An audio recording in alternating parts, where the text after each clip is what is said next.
And that death penalty still hangs over you. Yeah. But in Russia, there is no death penalty.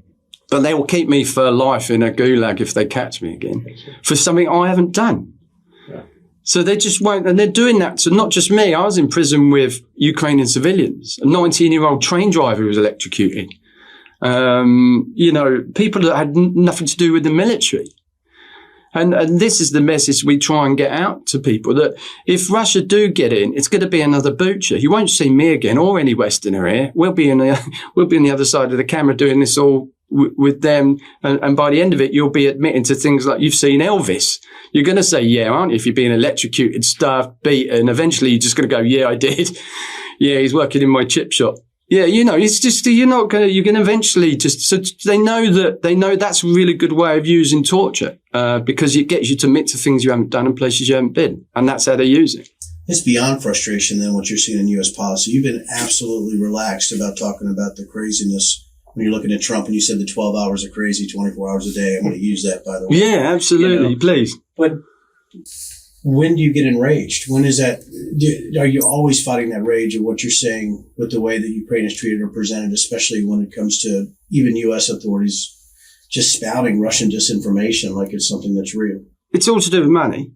And I, being a soldier for 13 years, you don't really get political. And I found now, since my springboard into the political world, thanks to the Russians, I'm very political because I see things for what they are. I mean, it's all money. It's all business deals and money at the expense of people, and lives on the ground.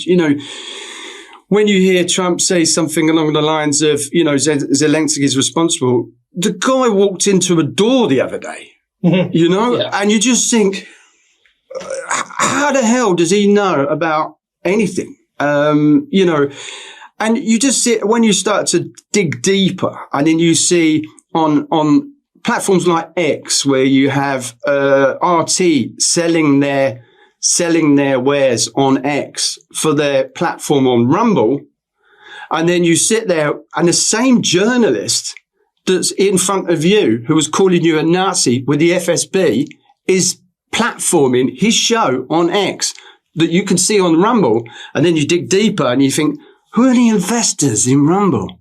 Oh, yeah, JD Vance. All Trump's mob.